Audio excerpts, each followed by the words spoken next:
My name is Galen Veritas. That name was given to me the day my father brought me, a swaddled infant, to the local Iteratus outpost and declared to the suffocatingly polite official behind the data plate, "This one will carry the truth.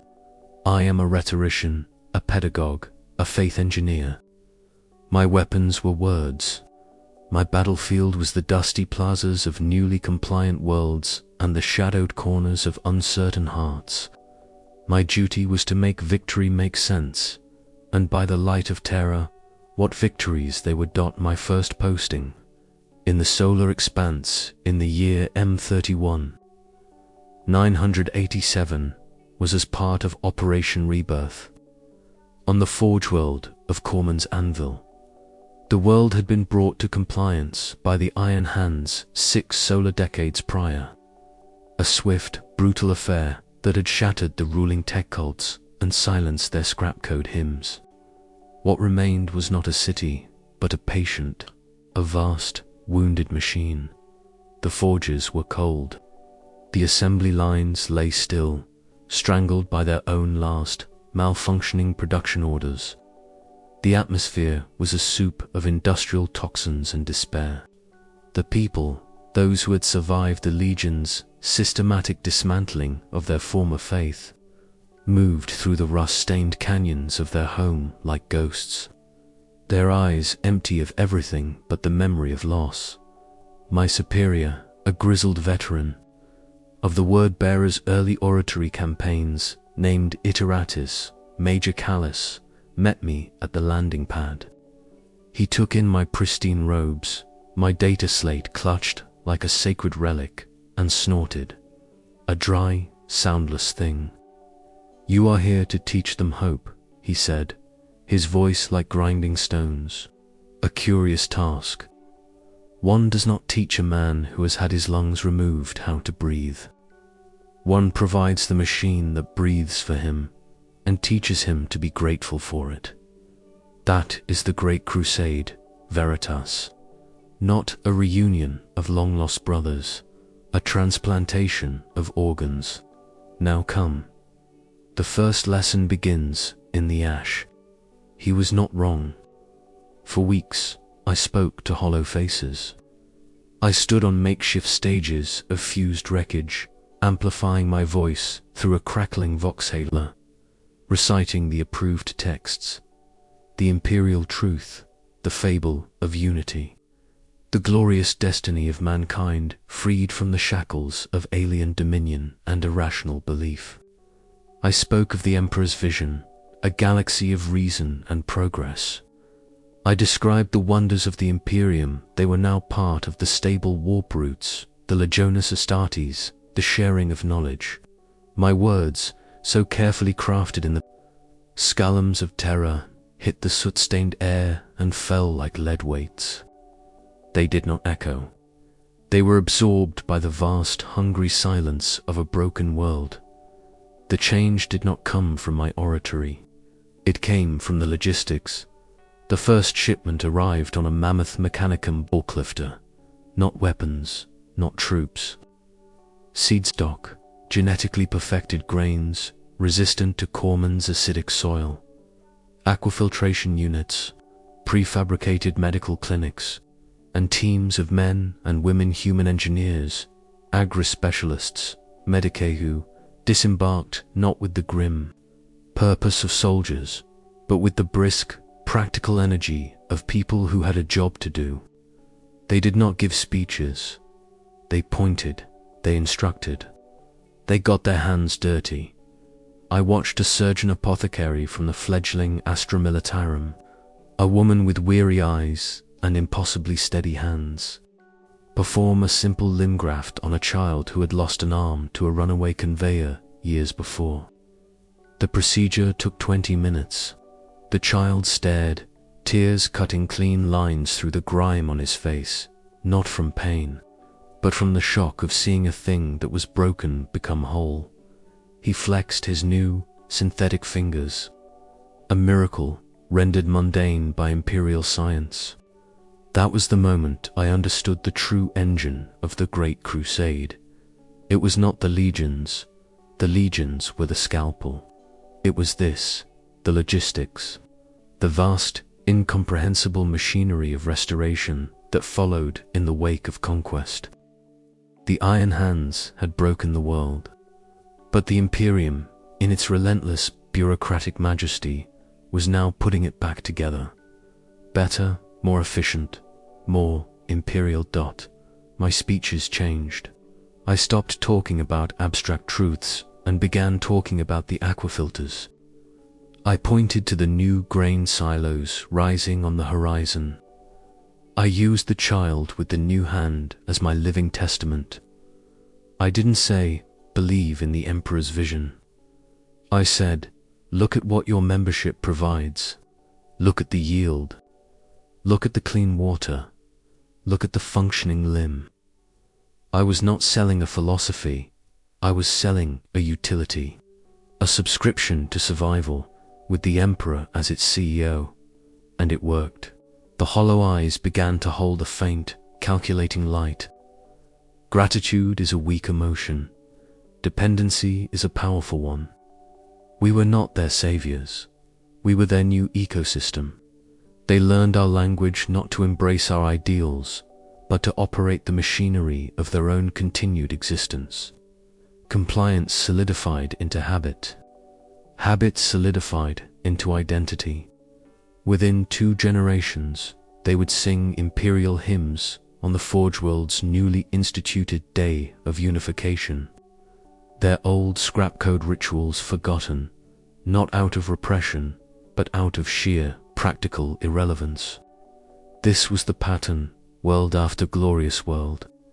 I saw it on the fungal jungles of Moloch, where the Death Guard had purged a spore-borne sentience, and imperial agri-colonists transformed the acidic marshes into fertile, controlled beds. I saw it on the floating archipelagos of Hydrafa, where the Imperial Navy's anchorages became the new pillars of the economy, and the islanders' ancient star navigation rites became quaint folklore for the tourists. The Crusade was a wave of standardized reality washing over the infinite, chaotic variety of human experience and leaving behind something uniform, measurable, and controllable. I believed in it. Stars above, I believed. I was a craftsman of consent, and I was proud of my work. I saw the galaxy healing. The madness of old night was being surgically removed. The Xeno was being excised. The human fragment was being welded back into a single, glorious whole. We were not conquerors. We were doctors.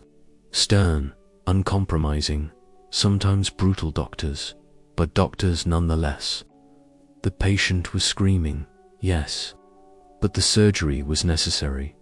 The first crack in my certainty was so small I almost missed it.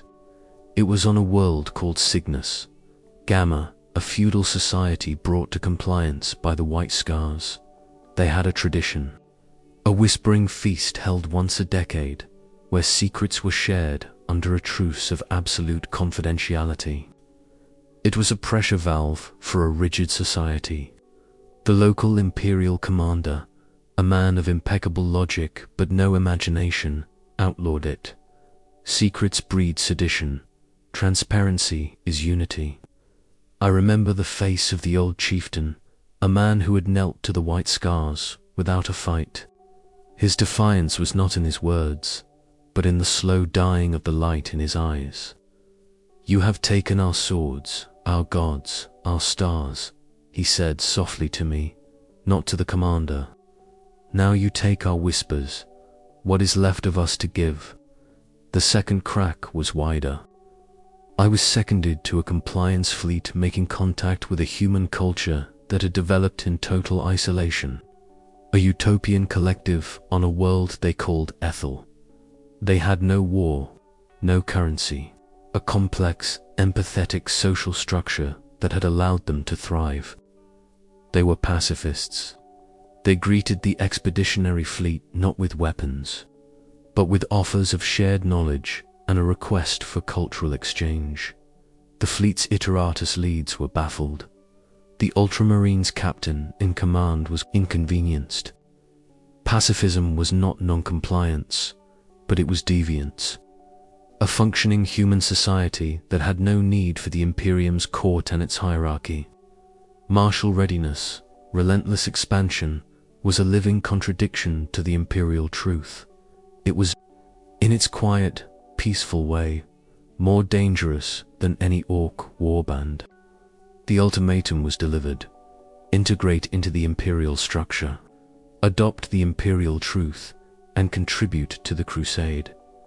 The Aethelites refused, politely explaining their philosophy. The second ultimatum carried a threat of pacification. They refused again. I was in the command center when the bombardment orders were signed. I saw the look on the captain's face. It wasn't hatred.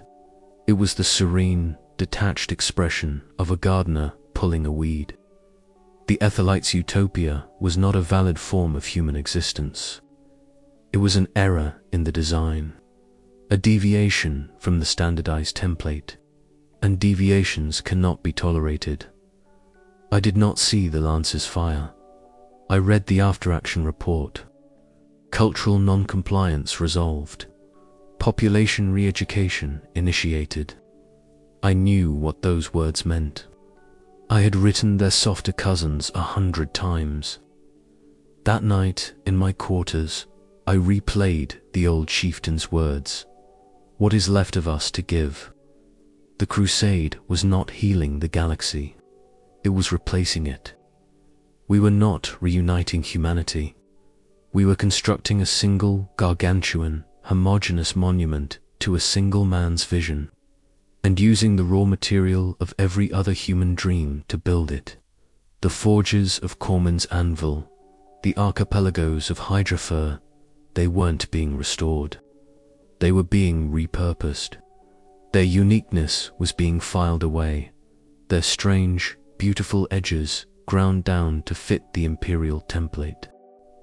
The final crack, the one that shattered the lens through which I saw everything, came from the lips of a demigod. I was part of a diplomatic entourage on the flagship of the Ultramarines, the Macragge's honor during a rare conjunction of Legion forces. I was present, a mere scribe in the background, when Roboute Guilliman himself addressed a gathering of Iteratus officials and compliance specialists. He spoke of efficiency, of governance, of the logistical frameworks that would outlast the crusade and solidify the Imperium for 10,000 years. His mind was a sublime engine, his vision breathtaking in its scope. In the question session, a junior iterator, flushed with zeal, asked, "My Lord Primarch, when all human worlds are compliant, when the last Xenos is purged and the last warp taint cleansed, what is the ultimate purpose of the Imperium? What is the goal?" Guilliman fell silent. For a long moment, the only sound was the distant hum of the ship's mighty engines. He looked not at the questioner, but through him, as if at a distant, complex calculation. "The purpose," he said, his voice calm, reasonable, and utterly terrifying in its clarity, "is perpetuation. The Imperium is not a means to an end, it is the end. Its continued existence, its stability, its expansion. That is the goal.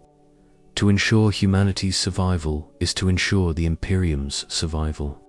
They are one and the same. The mechanism must be maintained forever. That is the final logic of unity." I felt the air leave my lungs. There was no shining future, no age of enlightenment waiting at the Crusade's end. There was only the machine, the beautiful, terrible, infinitely complex machine we were all building, and its only function was to keep building itself. We were not working towards a paradise. We were manufacturing a perpetual motion engine of control and feeding it every unique culture, every different dream, every whispered secret to keep its fires burning. I left the Macragge's honor a different man. I still did my duty. I still crafted my speeches, sold the utility, forged the consent, but now I heard the screams underneath the hymns. I saw the emptiness behind the efficient, compliant eyes. I understood that we were not reuniting humanity. We were performing the greatest act of cultural genocide in history and calling it salvation. The Great Crusade was the most magnificent lie ever told. It was a galaxy-wide surgery where the cure was indistinguishable from the disease. We fought the chaos of old night by imposing a new, sterile order that was just as absolute, just as consuming. We sought to free humanity from one set of chains by forging another, more perfect set, and convincing everyone to thank us for the fit. I, Galen Veritas, was a master locksmith. And when the heresy came, when the War Master turned and the galaxy burst into flame, I did not feel shock. I felt the grim click of inevitability. A machine designed for perpetual expansion, built on the suppression of all other truths, had finally created a counterforce of equal and opposite absolutism. It was the only possible outcome. The patient was not screaming anymore. The patient was on fire, and we, the doctors, had handed it the torch. The heresy did not reach my sector immediately. It crept in on the edges of astropathic reports, in the sudden/unexplained silence from once busy bureaucratic channels. In the arrival of shattered ships bearing news too horrific to be anything but true. The grand machine of the Imperium, that beautiful engine of unity I had helped to lubricate with my words, had developed a critical fault in its very heart. And the fault had a name: Horus. I was on a backwater agrimone, overseeing the mental integration of a recently compliant workforce, when the news finally became undeniable. The planetary governor, a man who had built his career on unwavering fealty, received a direct astropathic dispatch from the Segmentum Command. His face, usually the color of cured ham, turned the gray of tomb dust. He summoned his inner circle, myself included, into his secured chambers. The message was simple, brutal, and devoid of the glorious language I had spent my life perfecting. War Master Horus Lupercal is declared excommunicate traitorous by order of the Emperor of Mankind. Forces loyal to him have engaged in wholesale rebellion and massacre at Istvan. All Imperial assets are to assume condition of total war. Suspect all forces not bearing verified loyalty codes. The Imperium is divided. Stand fast. The room erupted. The military advisors began shouting about defensive perimeters and fleet mobilizations.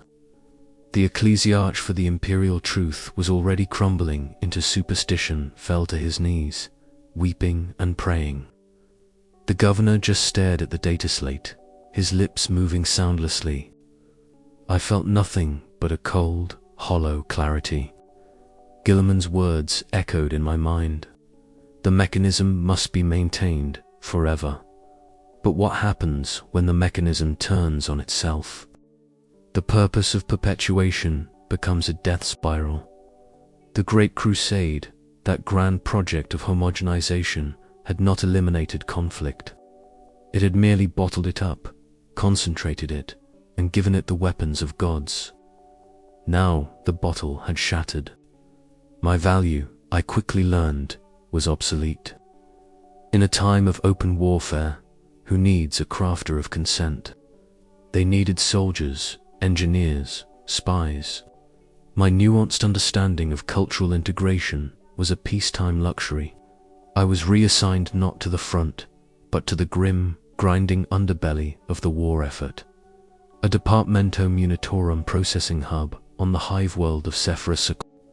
If Cormand's Anvil had been a patient, and the Great Crusade a surgery, then Sephirus Secundus, during the heresy, was a gangrenous limb on which 1,000 frantic, incompetent surgeons were performing amputation with rusty saws. The hive was a colossal administrative engine designed to turn raw resources into war material. Now, with supply lines cut, loyalties uncertain, and demands from non-existent fronts growing more hysterical by the hour, it was a study in collapse.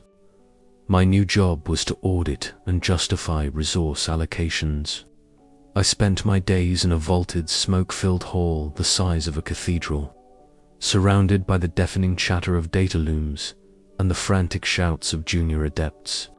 My world became a river of numbers, Prometheum tonnage diverted from a loyal Forge world, now fallen to the Dark Mechanicum, grain shipments from agri-worlds that might be feeding traitor legions, consignment notices for 10,000 las guns destined for a garrison that had declared for Horus a week prior. I was no longer selling a dream. I was managing a nightmare's inventory. And in those numbers, I saw the true face of the Civil War. It wasn't just battles between titans. It was this, a catastrophic, galaxy-wide systems failure. The beautiful, interlinked dependency we had created, the very thing that made the Imperium strong, was now its greatest weakness.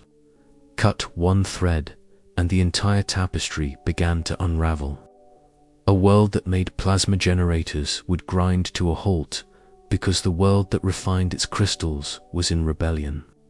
An army would starve because the agri-world that fed it could no longer get its harvest past a war zone controlled by the enemy. One day, I was tasked with a particularly grim audit: casualty figures and material loss from the Istvan atrocity, or as the slowly emerging reports called it, the Istvan drop site massacre. The data was fragmented, contradictory, soaked in trauma, but the broad strokes were clear. Legions turning on legions. Betrayal not from without, but from within the very heart of the Crusade's brotherhood. The numbers were not just statistics of dead Astartes. They were the quantified death of the idea I had served. The brotherhood I had used as a selling point, see how the legions fight as one, had been a lie. It had rotted from the inside. As the first pieced together the reports, a single, personal detail surfaced from the morass of data. A small, ancillary fleet attached to the Iron Hands Legion at Istvan had contained a vessel I knew, the Truth's Resonance, an Iteratus light cruiser. On its manifest was a name, Iteratus Major Callus. My first superior, the man who had taught me that the Crusade was a transplantation of organs. His last known action, according to a shredded log entry recovered from a crippled life pod, was not a grand speech. He had taken over the ship's internal vox. As the word-bearers, the legion of the very faith he had helped spread in their early zealous days opened fire on the Resonance. He did not recite the Imperial Truth. He did not preach unity. The log fragment held his final, rasping transmission to the crew, many of whom were iterators like us. They are not here for our compliance. They are here for our silence. Do not give them the satisfaction of dying for a lie. Die confused. Die angry. Die knowing you were never building a future. You were just digging a bigger grave. That is the only truth, that the transmission cut off into static. Callus, the ultimate realist, had met the end of his realism, and his final truth was one of absolute, nihilistic negation. We weren't even gravediggers, we were the soil. His words broke something in me that even the Aethelite bombardment had not. It was the shattering of the last stubborn lens. I had clung to the idea that perhaps, despite everything, we were building something, even if it was monstrous. Callus's final message declared that we were building nothing, just excavating a void. After that, I moved through the screaming chaos of Sephirus Secundus, like an automaton. I processed the numbers, I authorized the shipments, I helped the machine of war grind on, even as I now believed it had no purpose but its own grisly consumption. I was a ghost in the administrative machine, haunting my own life. The end of my Imperial service came not with a bang, but with a bureaucratic whimper. A high-priority convoy carrying a year's worth of refined adamantium from the Corwood mines was due to arrive. Its safe passage was critical for the entire subsector's war production. I was part of the team monitoring its approach. The convoy translated into real space on schedule. For a few moments, there was relief in the command center. Then, the Auspex screens lit up with new, unidentified signatures emerging from the shadow of a nearby gas giant. They were fast. They were sleek. Their IFF codes were a mocking jumble of old, Imperial, and something else. Something that made the Auspex runes bleed a sickly purple. The convoy's escorts, aging Cobra-class destroyers, moved to intercept. What followed was not a battle. It was a dissection. The unknown ships moved with an unnatural, fluid grace, their weapons firing in precise, elegant patterns that seemed to anticipate every Imperial maneuver. They didn't just destroy the escorts. They dismantled them, stripping them of their dignity along with their hull integrity. I recognized the style, the aesthetic of violence. It was the same predatory elegance I had seen in the refugees' descriptions of the Emperor's children. One of the enemy vessels, a thing of impossible, spiraling lines, broke away from the main engagement and speared towards the lead transport. A vast, ponderous bulk hauler called the Emperor's Bounty. It didn't fire its lances. It extended something a boarding tube that glittered like a venomous spine and pierced the hauler's hull. We watched, helpless, as the Bounty's internal voxnet erupted. It wasn't the sounds of battle, it was worse. Screams, yes, but also mad laughter. The shriek of rending metal that sounded almost musical. A voice, high and clear and utterly insane, reciting what seemed to be poetry over the carnage. Then, after 17 minutes of this audio nightmare, the transmissions from the Bounty ceased. Its engines flared, not with power, but with a cascade of internal explosions that painted a brief, beautiful flower of fire against the void. The enemy ship retracted its glittering tube, now stained and dripping with debris, and rejoined its kin as they finished annihilating the remaining escorts. They didn't even loot the other freighters. They systematically destroyed them, turning millions of tons of priceless adamantium into an expanding cloud of radioactive slag. Then, as swiftly as they had come, they translated back into the warp, leaving only silence and ruin. In the command center, the silence was deafening. The tactical officer was vomiting into a waste bin. The commander sat in his chair, staring at the static on the main viewer. The war was no longer something happening in reports. It had come to our doorstep, and it had not come as an army. It had come as an artist, and its medium was suffering. The official report I was ordered to compile was a masterpiece of sterile language. Convoy Sigma 7 lost with all hands to suspected traitor forces. Materiel denied to enemy. Investigation into Auspex failure pending. I wrote it. I filed it. I did my duty. Then I went back to my tiny cell in the hab spire. I looked at the data slate on my desk, still glowing with the casualty projections from Istvan, the resource shortfalls, the stark, ugly mathematics of a dying dream. I thought of Callus, dying, confused and angry in the void. I thought of the Ethelites, their utopia turned to glass. I thought of the old chieftain on Cygnus Gamma, asking what was left of them to give. The answer was nothing.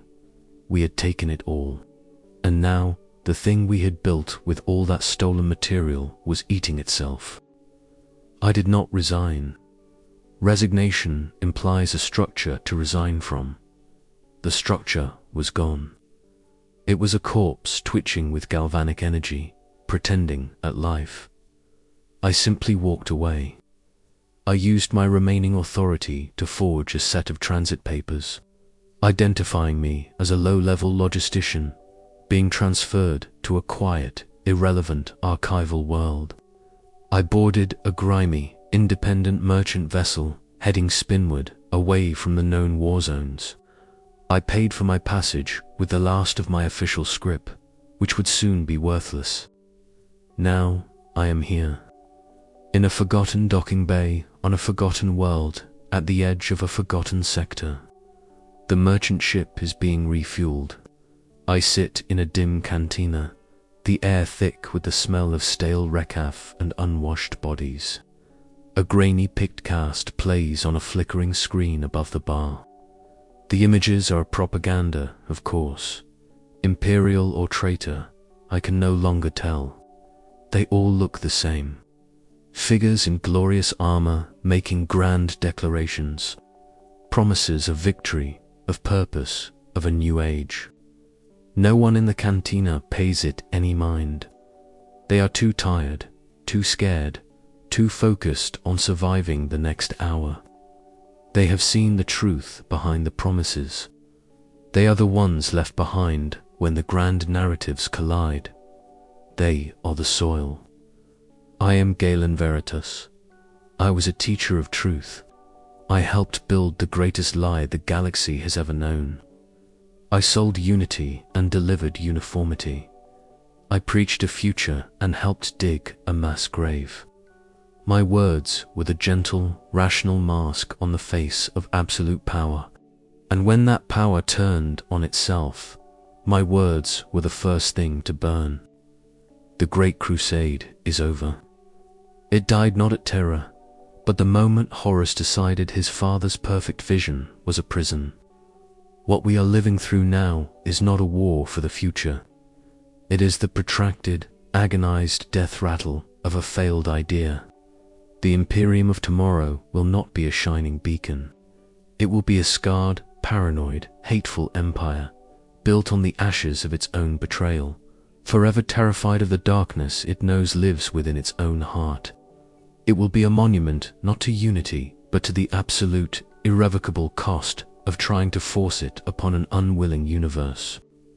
My transport is leaving. I will go to that archive world. I will find a dark, quiet corner, and I will do the only thing left that has any meaning. I will write down what I saw. Not the official reports, not the glorious lies, the small truths, the hollow eyes on Cormand's anvil, the dying light in the chieftain's gaze, the silent, elegant butchery in the void, Callus's final, broken transmission. I will write it all down, and I will hide it. Perhaps no one will ever read it, but it will exist. One small, stubborn fragment of reality, refusing to be entirely erased by the grand, grinding lies of gods and monsters. That is my final, feeble act of defiance. To remember, to be a keeper of the whispers they tried to silence. In a galaxy now committed to endless, screaming war, perhaps that is all that is left of the truth.